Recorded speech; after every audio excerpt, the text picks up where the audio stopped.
જય શ્રી કૃષ્ણ બાળકો, કેમ છો બધા? મજામાં તો છો ને? હું પણ મજામાં છું. તો ચાલો આજે આપણે એક સરસ મજાની વાર્તા સાંભળીએ. બાળકો, વાર્તાનું નામ છે 7 બાળકોની માં. એક ગામ હતું. આ ગામની અંદર એક પુરોહિત રહેતા હતા. એમને 2 દીકરીઓ હતી અને જ્યારે દીકરીઓનો જન્મ થયો ને તરત એની માતા મૃત્યુ પામી હતી. એટલે પુરોહિતે આ બંને દીકરીઓને મોટી કરી.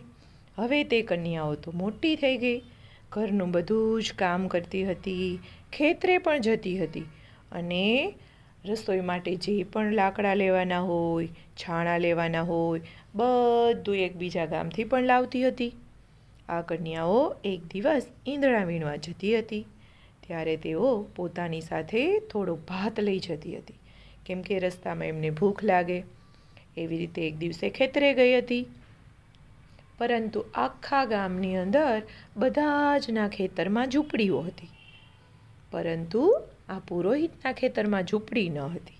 જ્યારે જ્યારે વરસાદ પડે ત્યારે બંને બહેનો ભીંજાઈ જતી હતી અને એનો ખાવાનો ભાત પણ પલળી જતો હતો અને આખા ભાતમાં વરસાદને લીધે પાણી પાણી થઈ જતું હતું.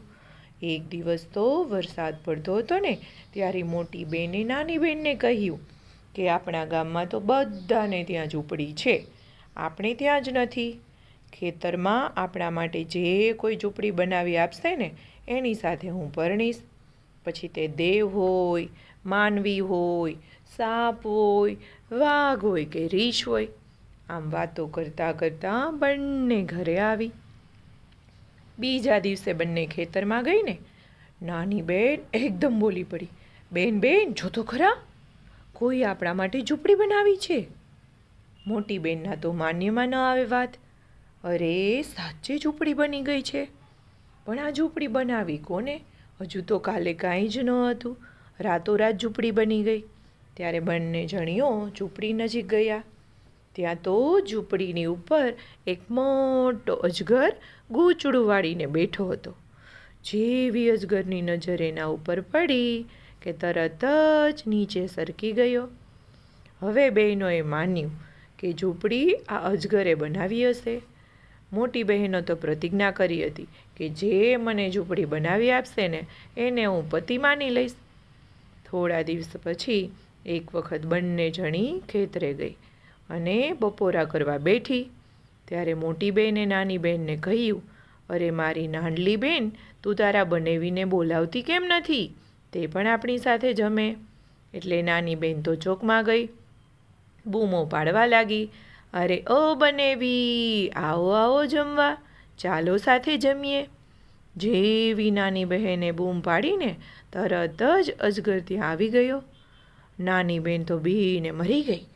બાપરે, હું તો ભાગી. એ તો બારણા પાછળ સંતાઈ ગઈ. મોટી બહેને તો પોતાના ભાગનો જેટલો ભાત હતો ને બધો અજગરને આપી દીધો.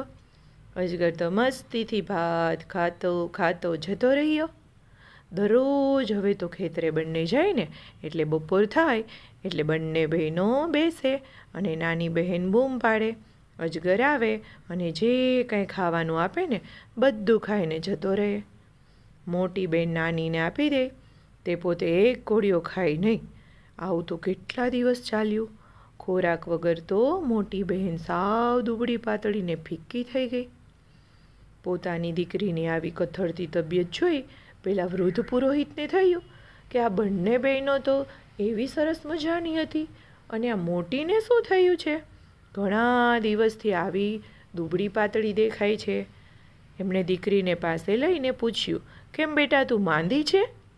દીકરીએ કહ્યું, ના પિતાજી, મને તો કાંઈ નથી થયું, હું તો માંદી પણ નથી. પછી પિતાએ તો કાંઈ ન પૂછ્યું. એક દિવસે નાની બહેન ઘરે હતી અને મોટી બહેન ખેતરે ગઈ હતી. પુરોહિતે નાની દીકરીને પૂછ્યું, બેટા મને કહે તો તારી બહેનને શું થાય છે? તે માંદલી કેમ દેખાય છે આવી? દિવસે ને દિવસે દુબળી પાતળી થઈ ગઈ છે. શું કોઈ રહસ્ય છે કે શું? તમે બંને તો સાથે ને સાથે હોય છો, તો તને તો તારા બેનની ખબર હોય ને. પિતાએ આમ પૂછ્યું ને એટલે નાની બહેને બધી જ વાત પિતાજીને કરી દીધી. કે ખેતરમાં વરસાદી દિવસે અમને બંનેને થયું કે કોઈ આપણને ઝૂંપડી બાંધે તો કેવું સારું. મોટી બહેને તો પ્રતિજ્ઞા કરી કે જે કોઈ અમારા માટે ઝૂંપડી બાંધી આપશે ને એની સાથે હું પરણીશ. એટલે એક વિશાળકાય અજગરે જાદુ કર્યો અને મોટી બહેને એને પોતે પતિ તરીકે સ્વીકારી લીધો છે. હવે તો દરરોજ બપોરે અજગર ખેતરે આવે અને મોટી બહેનના ભાગનું ખાવાનું ખાઈ જાય અને મોટી બહેન પોતાનો બધો ભાગ એમને આપી દે. એટલે આવી દુબળી પાતળી થઈ ગઈ છે. આ સાંભળી પુરોહિતને ગુસ્સો આવ્યો. એને જરૂર હવે મારે કંઈક કરવું જોઈશે. એક દિવસ એને તક મળી. તે દિવસે પડોશીના ખેતરમાં કામ કરવાનો વારો મોટી દીકરીનો હતો. બપોરે પુરોહિત ઝૂંપડી ઉપર ચડી ગયો અને નાની દીકરીને કહ્યું, બેટા તું દરરોજ તારા બનાવીને બોલાવે છે ને એવી રીતે બોલાવને. જેવી નાની દીકરીએ બૂમ પાડી તરત જ અજગર તો ઝડપભેર આવ્યો. બારણામાંથી પસાર થવા જતો હતો ને ત્યાં તો પુરોહિતે કુહાડી વડે એક ઝાટકે એનું માથું કાપી નાખ્યું. પછી તો અજગરની ચામડી ઉતારી લીધી અને દીકરીને કહ્યું, હવે તો આનું માંસ બધું છે ને લઈને પર્વતની ધરામાં નાખી આવ. અને એ જગ્યા બધી ચોખ્ખી કરી નાખી. અને મોટી બહેન એટલે કે અજગરની પત્ની એ તો કામ કરતી હતી. જ્યાં કામ કરતી હતી ને ત્યાં એને ગળામાં હાર પહેર્યો હતો. એ હાર ફટ કરતો પડ્યો નીચે. જેવો હાર નીચે પડ્યો એટલે ઓલી તો ગભરાઈ ગઈ. મોટી બહેનને તો આજે ક્યાંય ગમતું ન હતું. એને થયું, મને કેમ આવું થાય છે, મારું મન ક્યાંય લાગતું નથી, કામ કરવું ગમતું નથી. પછી તો થોડીક વાર થઈને એટલે ઝૂંપડી પાસે આવી. એને જોઈ નાની બહેને કહ્યું કે તારું ભોજન તૈયાર છે, તું ખાઈ લે. તે ખાવા પણ બેઠી, પરંતુ એને ભૂખ પણ નહોતી. આજે એને કાંઈ જ ગમતું નહોતું. અચાનક એને યાદ આવ્યું કે આજે મેં અજગરને ભોજન નથી આપ્યું. એટલે બેનને કહ્યું કે જ્યારથી મેં અજગરને જોયો છે ને ત્યારથી એને ખવડાવ્યા વિના મેં ક્યારેય ખાધું નથી. એટલે તું એને બૂમ પાડ, એને એના ભાગનું ખવડાવ, પછીથી હું ખાઈશ. નાની બેન તો સાવ અજાણી બની ગઈ, જાણે કે એને કાંઈ જ ખબર નથી. એ તો બંનેને બોલાવવા બૂમ પાડવા લાગી, પણ એ દિવસે તો કોઈ ન આવ્યું. ચારે બાજુ શાંતિ હતી. અજગર આવ્યો નહીં ને એટલે મોટી બહેન તો રડવા લાગી. બંને બહેનો આખા જંગલનો ખૂણે ખૂણો શોધી વળી. એમણે અનેક વાર બૂમો પાડી પણ કાંઈ ઉત્તર મળ્યો નહીં. આમ તેમ ફાફા મારતા મારતા તેઓ એક ઝરણા પાસે આવી ગયા. પુરોહિતે એ ઝરણામાં અજગરનું માથું ફેંકી દીધું હતું. ઝરણાની બંને બાજુએ સરસ મજાના ફૂલો ખીલ્યા હતા. નાની બેનને તો ફૂલો બહુ ગમે. એને તો ફટ કરતાં એક ફૂલ તોડી અંબોડામાં ફૂલ નાખ્યું. તો જેવું નાખ્યું ને એવું ફૂલ તો કરમાઈ ગયું. એને ફરીથી ફૂલ નાખ્યું, ફરી કરમાઈ ગયું. મોટી બેનને તો નવાઈ લાગી. એણે તો આવું ક્યારેય જોયું નહોતું. એણે પણ એક ફૂલ તોડ્યું અને એને અચકાતા અચકાતા ફૂલ માથામાં નાખ્યું. હવે ફૂલ ન કરમાયું. હવે મોટી બેનને થયું આની પાછળ કાંઈક રહસ્ય હોવું જોઈએ. એને લાગ્યું કે આ ઘટના તો મારા પતિ અજગર સાથે સંકળાયેલી હોવી જોઈએ. એણે નાની બહેનને કહ્યું, તો અહીંયા ઊભી રહે, હું પાણીમાં ઉતરું છું. ઝરણામાં ઉતરીને મોટી બેન તો ગાવા લાગી. ઝરણાને કાંઠે જેટલી કડીઓ હતી ને એ બધા એના ગીત સાથે ખીલવા લાગી. અને ઝરણામાં પાણી પણ વધવા લાગ્યું. પગની ઘૂંટી સુધી જે પાણી હતું એ કમર સુધી પહોંચી ગયું. જેમ બેન ગીત ગાતી જાય ને એમ પાણી ઉપર ઉપર આવતું જાય. ધીમે ધીમે ગરદન પાસે પહોંચી ગયું. નાની બેન તો ગભરાઈ ગઈ. એણે તો બૂમ પાડી, બેન આવી જા, આવી જા, તારા વગર હું કોની સાથે રહીશ. મોટી બેને તો પાણીમાંથી કહ્યું, મને પાછી નહીં બોલાવતી, જ્યાં તારા બનેવી છે ને ત્યાં હું જઈ રહી છું. મોટી બેન નાની બેનને બહુ ચાહતી હતી એટલે પાણીમાં ડૂબી જતાં પહેલાં બેનને કહ્યું, જો હું તને 2 વાત કહું છું ને તે ધ્યાનમાં રાખજે, એનાથી તારું ભલું થશે. અહીંથી સીધી તું ચાલવા માંડ, ચાલતી જ રહેજે, ત્યાં તને 7 રસ્તા ભેગા થતા મળશે. પછી એક મોટું વડનું ઝાડ જોઈશ, એની 7 ડાળીઓ 7 દિશામાં વહેંચાઈ હશે. એ ઝાડના થડ પાસે 100 રેટીઓ હશે. તું ઝાડ ઉપર ચડી જાજે અને રેટીઓ કાઢતી રહેજે અને ગીત ગાયા કરજે. એવું ગીત ગાજે કે જો હું રાજાની રાણી ના બનું તો હું સ્ત્રી સાની, જો હું 7 બાળકની માં ન બનું તો હું સ્ત્રી સાની. આ શબ્દો બોલીને મોટી બેન તો પાણીમાં ડૂબી ગઈ. એણે પાણીની નીચે એક મોટો મહેલ જોયો. એના દરવાજે એનો અજગર પતિ પુરુષ બની ગયો માણસ બનીને એની રાહ જોતો હતો. બંને એકબીજાને મળી અને ખુશ થઈ ગયા. નાની બેન મોટી બહેને કીધું તું એવી રીતે ચાલતી ગઈ. ખૂબ ચાલીને ત્યારે એને 7 શાખાવાળું એક વડલાનું ઝાડ આવ્યું. તે રેટીઓ કાઢતા ગાતી હતી. એકવાર રાજાના સિપાહીઓ શિકાર કરવા નીકળ્યા. એણે રેટીઓ કાઢતી અને ગીતો ગાતી એ કન્યાને જોઈ. એમણે નવાઈ લાગી. એમણે તો એને બહુ પ્રશ્નો પૂછ્યા, પણ કશો જવાબ મળ્યો નહીં. એ તો વધારે ને વધારે રેટીઓ કાઢતી ગઈ. સિપાહીઓ તો પાટનગરમાં પાછા આવ્યા અને એને રાજાને બધી વાત કરી. રાજા પોતે તો તેને જોવા આવ્યો. ઊંચા વડની ટોચે બેસી તે રેટીઓ કાઢતી હતી અને ગાતી હતી. કેવી નવાઈની વાત! જો હું રાજાની રાણી ના બનું તો હું સ્ત્રી સાની, જો હું 7 બાળકની માતા ના બનું તો હું સ્ત્રી સાની. રાજાએ એને પૂછ્યું, શું ખરેખર તું 7 બાળકોની માતા બનીશ? હવે તે કન્યા બોલી, હા મહારાજ, કેમ ન બની શકું? રાજાએ કહ્યું, તો તું ઝાડ ઉપરથી નીચે ઉતર અને હું તને મારી રાણી બનાવીશ. તેણે પોતાના મહેલમાંથી દરબારી પોશાક લાવવાનું માણસોને કીધું. તે કન્યા તો નીચે ઉતરી. રાજાએ એની સાથે લગ્ન કર્યું અને પછી તેને મહેલમાં લઈ ગયો. હવે પુરોહિતની નાની દીકરી તો રાણી બની. રાજા રાણી બંને જણા ખૂબ આનંદથી રહેવા લાગ્યા. રાજાને તો બીજી 7 રાણીઓ હતી, પરંતુ એમને એકોય સંતાન ન હતા.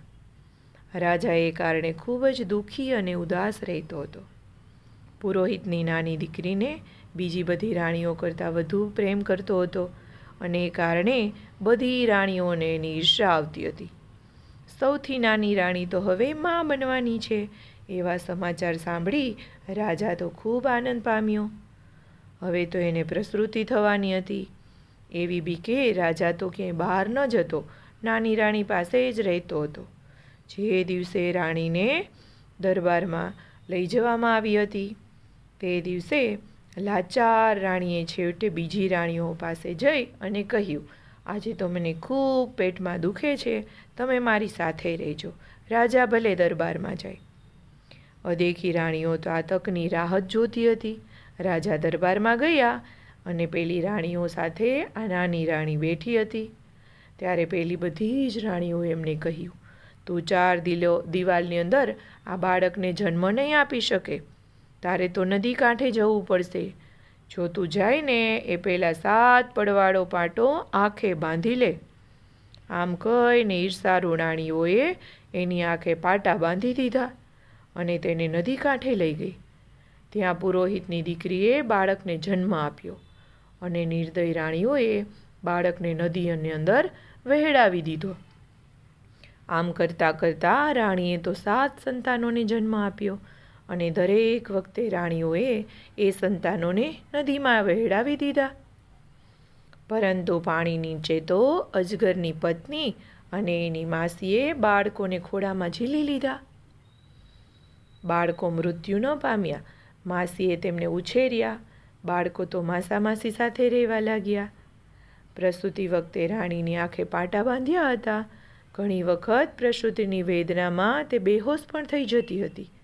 એટલે એને તો ખબર જ ન પડી કે તેમને છોકરો જન્મ્યો કે છોકરી જન્મી કે પાણો જન્મ્યો. ભાનમાં આવીને ત્યારે જ્યારે બાળકો વિશે પૂછવા લાગી ત્યારે બીજી રાણીઓએ એને પાણા અને વાંસની ચીપો બતાવી. રાણીઓએ દાસીઓ પાસે જઈ પાણા અને વાંસની ચીપોનું પોટલું પારણામાં મૂક્યું અને પારણું ઝુલાવતી ગાવા લાગી, રાજમહેલમાં તો આ શું થઈ ગયું? બધું જ ઊંધું ને ચતું. રાજાને દીકરાઓ જન્મનાવાના હતા અને રાણીએ તો પાણાવાસની પટીઓને જન્મ આપ્યો. રાજા જ્યારે પોતાના બાળકોને જોવા આવ્યો ત્યારે દાસીઓએ પૂછ્યું, તમે શું ગાઓ છો? એમણે કહ્યું, નાની રાણીએ પાણા અને વાંસની ચીપોને જન્મ આપ્યો છે, અમે એનું ગીત ગાઈએ છીએ. રાજા તો ક્ષોભ પામીને ત્યાંથી જતો રહ્યો. રાજા વિચારવા લાગ્યો કે માણસ કેવી રીતે પાણા અને વાંસને જન્મ આપી શકે? આ રાણી તો ખરેખર ડાકણ હોવી જોઈએ. રાજમહેલમાંથી એને કાઢી મૂકવી જોઈએ. રાજાએ તો સૈનિકોને હુકમ કર્યો, રાણીનું માથું મુંડાવી નાખો અને તેને બકરા ચારવા મોકલી દો. રાજાના હુકમ પ્રમાણે રાણીને તો જવું પડ્યું. એક દિવસ રાજાના માણસોએ જોયું કે જે કોઈ નદી કાંઠે પાણી ભરવા જાય છે ત્યારે એના ગળામાં કાણા પડી જાય છે. એ કેમ થાય છે સમજાયું નહીં. નગરના લોકો તો માટીના ઘડામાં પાણી ભરી ન શકે, પાણી પી પણ ન શકે. હવે લોકો પાણી ભરી શકતા ન હતા ને એટલે બધાએ રાજાને ફરિયાદ કરી. રાજા તો નદી કાંઠે તપાસ કરવા આવ્યા. એણે જોયું તો 7 બાળકો નૌકામાં રમી રહ્યા હતા. રાજાએ માની લીધું કે આ બાળકો જ આ ઘટના માટે જવાબદાર છે, એટલે તે તેને પકડવા ગયો, પણ તેઓ હાથ ન આવ્યા. જેવો રાજા એની પાસે જાય, બાળકો તો પાણીમાં ડૂબ કરતાં ડૂબકી મારી રહી. આમ અનેક વાર કરવા છતાં બાળકો તો એનાથી પકડાયા જ નહીં.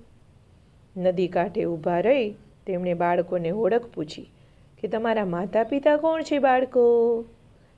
ત્યારે તો તેની માસીએ એને કહ્યું હતું કે તમે બોલજો હું કહું એમ. ત્યારે રાજાના દીકરાઓએ બોલ્યા કે જે સ્ત્રી નદી કાંઠે ઊભી રહીને અમારી ભૂખ તરસ છીપાવે તે અમારી માં છે. રાજાએ હુકમ કર્યો કે નગરની અંદર જેટલી સ્ત્રીઓ હોય ને બધીને નદી કાંઠે ઊભી રાખો. જેના સ્તનમાંથી દૂધનો સ્ત્રાવ જશે એ બધી સ્ત્રીઓ એની માઓ હશે. હવે 7 દીકરાની માં એક હશે એ પણ રાજાને ખબર નથી. રાજાએ તો બધી નગરની સ્ત્રીઓને બોલાવી, પણ કોઈ એના ભૂખને સંતોષી ન શક્યું. ત્યારે રાજાના નોકરો એક સ્ત્રીને જંગલમાંથી પકડીને લાવ્યા. સાવ લગર વગર, વાળના ઠેકાણા નહીં, કપડાના ઠેકાણા નહીં, આવી શુક્લકડી હતી. તે એકલી સ્ત્રીએ આ બાળકોને દૂધ પીવડાવ્યું અને રાજાનો હુકમ હતો એવી રીતે ત્યાં ઊભી રહી ગઈ. જેવી ઊભી તરત સ્તનમાંથી દૂધની 7 ધારાઓ નીકળી અને બાળકોના મોંની અંદર પહોંચી ગઈ અને બાળકોએ પેટ ભરીને દૂધ પીધું. માને ઓળખીને બાળકો તો દોડતા દોડતા સીધા એના ખોળામાં રમવા લાગ્યા. પછી રાજાને તો નવાઈ લાગી. રાજાએ ફરી પૂછ્યું કે બાળકો તમે કોણ છો? ત્યારે બાળકોએ એના જન્મથી માંડી બધી જ કથા સંભળાવી કે રાજા રાજા આ તમારા રાણી છે અને અમે એના 7 બાળકો છીએ.